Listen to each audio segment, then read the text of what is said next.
ताला चाबी लेकर नीतीश कुमार परिक्रमा कर रहे हैं कि हमारे ही हाथ में सत्ता की चाबी है, तो अनुसूची 9 में डलवा देते शेड्यूल 9 में, तब कानूनी अड़चन नहीं ना आता।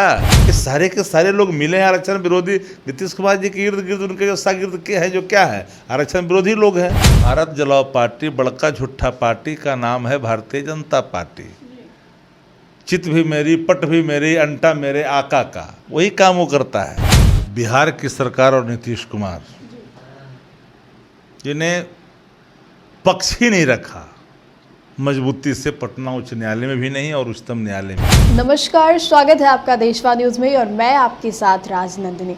देखिए, आरक्षण के मामले को लेकर सियासत तेज हो गई है। लगातार जो एनडीए सरकार है चुप्पी साधी हुई है। आपको बता दें कि अब ये मामला उच्च न्यायालय यानी कि सुप्रीम कोर्ट तक भी पहुंच गया है और सुप्रीम कोर्ट ने हाई कोर्ट के फैसले पर स्टे लगा दिया। इस पूरे मुद्दे पर सीधी बातचीत करेंगे आरजेडी के मुख्य प्रवक्ता शक्ति सिंह जी से।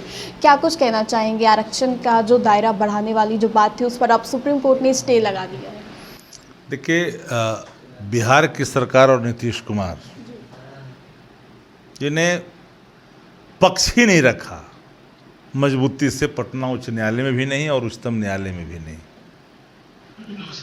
जाति गणना जब हो रहा था, तेजस्वी जी के संकल्पों के अनुसार, निर्णयों के अनुसार, तो भारतीय जनता पार्टी उच्च न्यायालय गई थी, मजबूती से लड़े तो भाजपा टिकी नहीं। उच्चतम न्यायालय गई, पूरी केंद्र सरकार वहाँ पर खड़ी दिखाई पड़ी और तुषार मेहता जो सरकारी एडवोकेट है वो खड़ा हुए थे, लेकिन वह भी हम लोगों ने जीता। लेकिन जिस आधार जाति गणना के मानक के आधार पर, शैक्षणिक, आर्थिक, सामाजिक स्थितियों के आधार पर जो आरक्षण का दायरा जो 65% बढ़ा, और उसके बावजूद भी हम उसको सुरक्षित नहीं रख सके, ये नीतीश कुमार जी, उनकी शासन का रिस्पॉन्सिबिलिटी है, दायित्व है। तो क्या आपके हिसाब से वो लोग चाहते नहीं है कि जो आरक्षण के दायरे ने कहा कि आरक्षण विरोधी नीतीश कुमार आज कोई नया है क्या? जन नायक कर्पूरी ठाकुर जो आज भारत रत्न है, उनके समय में जब आरक्षण की बात आई थी, आरक्षण आया था, तो उसके खिलाफ में लोगों ने लेख लिखा था, जानकारी प्राप्त कर लीजिएगा। ये आरक्षण विरोधी लोग हैं।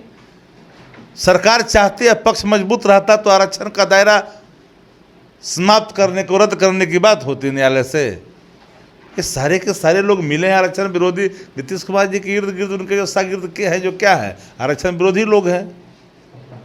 वो थोड़ी कोई आरक्षण के पक्षकार लोग हैं। जब आरजेडी में शक्ति जी आप लोग थे तो बातें कर रहे थे, जब तक हम लोग थे तो जाति गणना करवाए तो मजाल हुआ, गए थे न्यायालय, छक्का छुड़ाए कि नहीं छुड़ाए।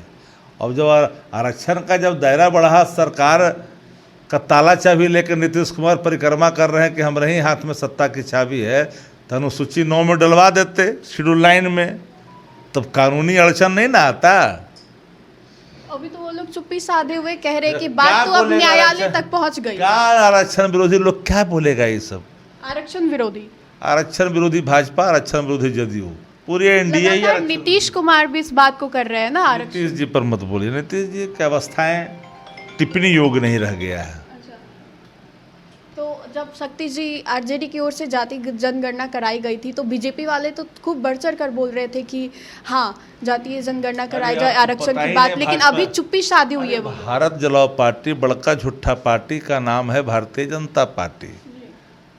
चित भी मेरी, पट भी मेरी, अंटा मेरे आका का, वही काम वो करता है। कोई काम करेगा तो हम समर्थक, जानता है कि हमारे रुकने से रुकेगा नहीं, उससे बस से जो बाहर चीज़ें होती है उस पर सहमति व्यक्त करता है, और जब तक बस में कोई चीज़ें रहता है अपने हिसाब से बात करता है, वही ना भाजपा है। एक आखिरी सवाल, अभी स्टे लगा दिया गया इस हाई कोर्ट के फैसले पर सुप्रीम कोर्ट के द्वारा। हम लोग सब बिंदु पर देख रहे हैं, समय का इंतजार करिए, शेड्यूल 9 में भी जाएगा और फिर आरक्षण बहाल भी होगा। देखिए, आरक्षण की बात को लेकर सियासत तेज हो गई है। लगातार जो एनडीए की सरकार है इस बात को लेकर चुप्पी साधी हुई है, कह रही है कि ये बात तो अब न्यायालय तक पहुंच गई है, उच्च न्यायालय तक पहुंच गई है। फिलहाल इस खबर में इतना ही, हमें दे इजाज़त। बने रहिए हमारे साथ और देखते रहिए देशवा न्यूज़। धन्यवाद।